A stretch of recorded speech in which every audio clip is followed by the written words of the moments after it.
मीना का घर ठीक से ही चल रहा था। मतलब अब सास और बहू दोनों कमा रही थी, खुद की जिंदगी जी रही थी, मिलजुल कर रह रही थी।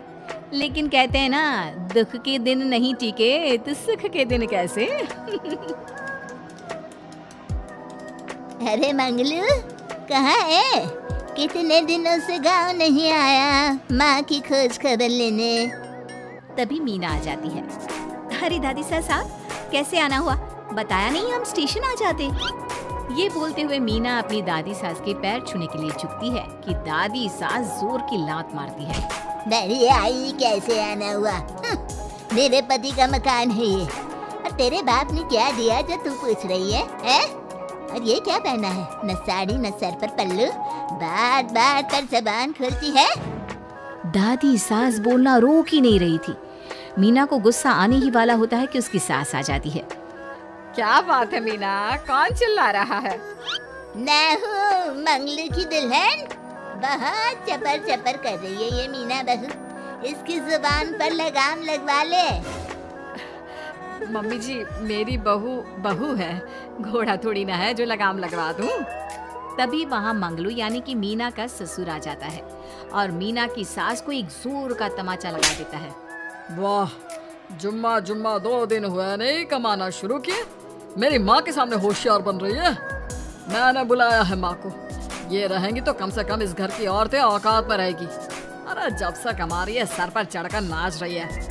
चिंता न कर मंगलू, मैं आ गई हूँ ना। दोनों को लाइन में लगा कर रखूंगी। दोनों बहू ने मेरे मंगलू की जिंदगी खराब कर रखी है। तभी वहाँ पोता यानी कि मीना का पति आ जाता है। पोता जो कि दादी का दीवाना था। दादी मुझे क्यों नहीं बताया कि आप आने वाले हैं? मैं गांव आ जाता कार लेकर आपको लेने। अरे तू तो जानता ही है, कार में बैठ नहीं पाती। पता नहीं बहुत दिनों से लग रहा था कि तू और मंगलू परेशान है। आज मन नहीं माना तो आ ही गई मैं। देख यहाँ आकर पता लग रहा है। क्या पता लग रहा है दादी? यहाँ तो सब ठीक है, किसी को कोई परेशानी नहीं है। क्यों माँ, क्यों मीना, क्या हो गया? इन दोनों को क्यों परेशानी होगी? इन लोगों ने तो परेशान करके रखा है। माँ और मीना के बारे में कैसी बात कर रहे हैं पापा? क्या हो जाता है आपको रह रहकर? तू तो खाना बना बना कर बेशर्म हो गया, लेकिन मैं नहीं। मेरी माँ आ गई है अब इस घर में। अब यहाँ सब वैसे ही रहेंगे जैसा मैं चाहता हूँ। देख मंगलू, तेरी बहू काम करती है तो मुझे कोई लेना देना नहीं है, लेकिन मेरी बहू कोई दर्जी का काम नहीं करेगी। साफ साफ बोल रहे हैं। लेकिन दादी साहब, वो तो बहुत अच्छा बुटीक चला रही हैं।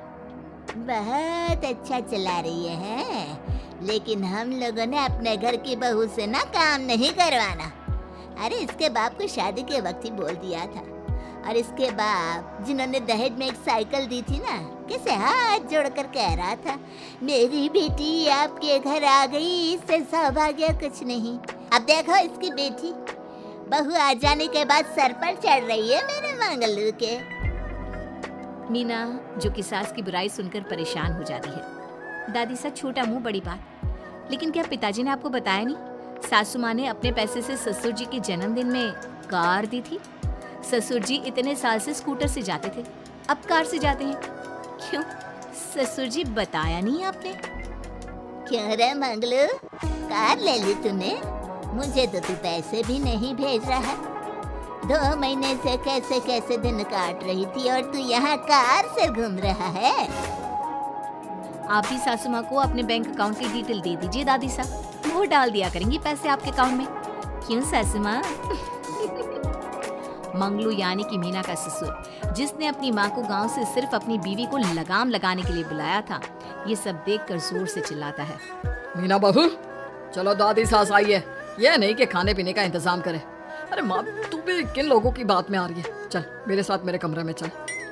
ससुर अपनी माँ को लेकर कमरे में चला जाता है और दोनों बैठकर वैसे ही पंचायत शुरू कर देते हैं जैसे कोई बहू अपनी माँ से सास की बुराई कर रही हो।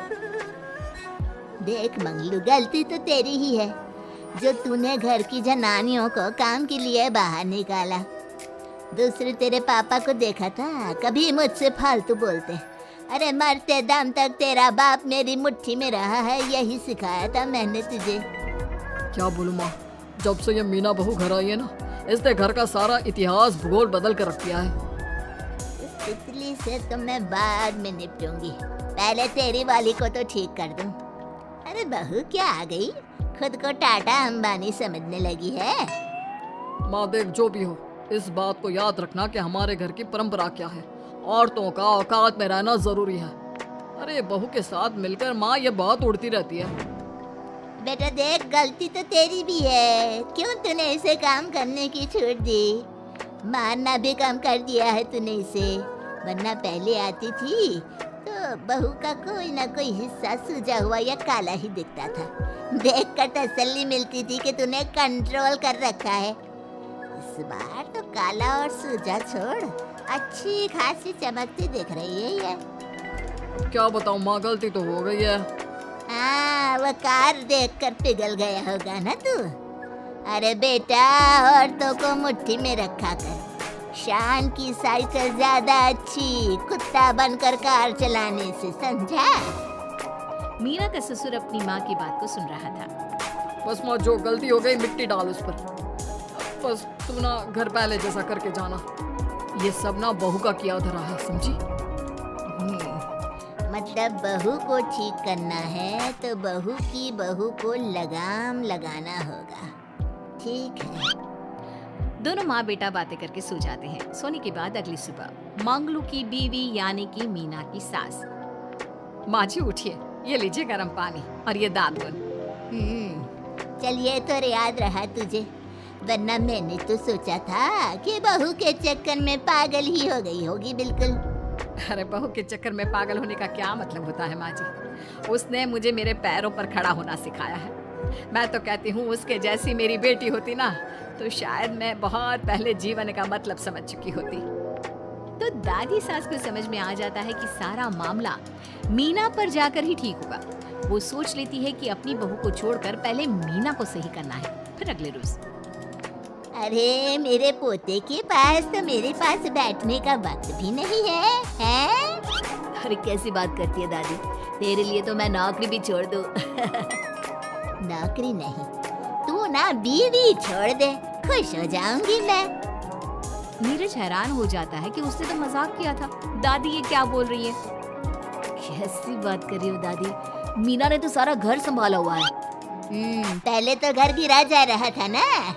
तेरी मीना के आने के पहले ना घर में चूल्हा जल रहा था, ना कोई रोटी खा रहा था, क्या? नीरज को दादी बीवी के खिलाफ खूब कान भरती है। तू सही कह रही है दादी, औरत पैर की जूती और हाथ की मुट्ठी में ही ठीक लगती है। मीना ने ना सिर्फ घर का माहौल बिगाड़ा, माँ को भी पिताजी की इज्जत करनी छुड़वा दी। अब ठीक बोल रहे हो, घर को बिगाड़ने की मेन जिम्मेदार तो मीना ही है दादी। अभी उसे ठीक किए देता हूँ। तभी वहाँ पिता भी आ जाता है। देख बेटा, 2 रोटी कम खाना मंजूर, लेकिन इन औरतों के आगे झुकना मंजूर नहीं। तेरी दादी ने घर की परंपरा बनाकर रखी, मजाल कि मेरा बाप मेरी माँ के सामने कुछ कह लेता। पर पापा, एक बात पूछनी थी। रहने बेटा, तू ना कंफ्यूज है जीवन में, तू ना कंट्रोल कर पाएगा अपनी जनानी को। मंगलू, मेरी तो टिकट ही करा दे गाँव की। तुम लोगों के घर तो मर्दों की कोई इज्जत ही ना है, और ये मेरे घर की परंपरा ना है, मैं चली। अरे ना ना दादी, मैं तो बस देख अब मैं कैसे कंट्रोल करता हूँ इसे कल। फिर अगले रोज मीना ऑफिस के लिए तैयार हो रही थी कि देख मीना, आज मेरे दफ्तर से कुछ लोग खाने के लिए आ रहे हैं, तो शाम के खाने में, लेकिन आज तो मेरी मीटिंग है, फिर घर आने में मुझे देर हो जाएगी। तो मैं क्या करूँ? बोला ना शाम को खाना बनाना है तो बनाना है, समझी। मीना को पति की बात अजीब लगती है, पर वो दादी सास के सामने कोई भी ड्रामा क्रिएट करना नहीं चाहती थी। ठीक है, मैं शाम को जल्दी आ जाऊंगी। अच्छा क्या खाना है प्लीज जल्दी से बता दीजिए। पर बेटा तू तो। बहू सास को चुप रहने का इशारा करती है, लेकिन पोते को तो लड़ना था। वो मीना पर जोर से चिल्लाता है। मीना देख, ज्यादा हीरोइन मत बन। आज ऑफिस जा रही है तो जा, लेकिन सुन, तुरंत रिजाइन देकर घर आ जाना। ना मुझे तेरी कमाई चाहिए, ना ही तेरी नसीहत। आज से घर में वही होगा जो मैं चाहूंगा, समझी। अरे कैसे लैंग्वेज बोल रहे हो, ये तुम्हारी बोली नहीं है, कौन सिखा रहा है तुम्हें? तभी दादी सास आ जाती है। क्या बोलना चाह रही है बहू? मैं मुन्ने के कान भर रही हूँ, हैं? हाँ, मुझे तो यही लग रहा है, वरना हम लोगों का घर अच्छे से चल रहा था। सभी मिलजुल कर एक दूसरे को इज्जत देकर रह रहे थे। लेकिन अब तभी मीना को उसका पति जोर से डांटता है। सास बेटी बहू की लड़ाई को बर्दाश्त नहीं कर पाती। देख नीरज, बहू को डांटना या फिर बहू के साथ गलत व्यवहार, ये सब मुझसे बर्दाश्त नहीं होगा। वाह रे वाह, सारी जिंदगी जो पति की डांट और मार खाती रही, अब बहू को थोड़ी सी डांट क्या पड़ी, गुस्सा आ गया। हाँ माँ, क्या हो गया? मैंने तो मीना को कहा कि देख नीरज, मेरी बहू को कुछ नहीं कहेगा तू।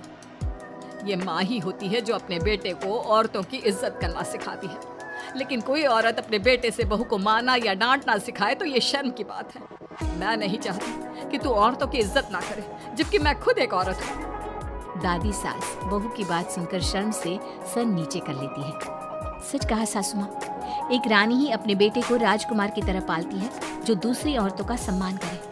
काश दादी सास भी पिताजी को अच्छे संस्कार दे पाती। मीना की बात सुनकर दादी सास उन लोगों से माफी मांगती है। मैं समझ गई बहू, औरतों की बेइज्जती करने को घर की परंपरा समझती थी, झूठी शान समझती थी।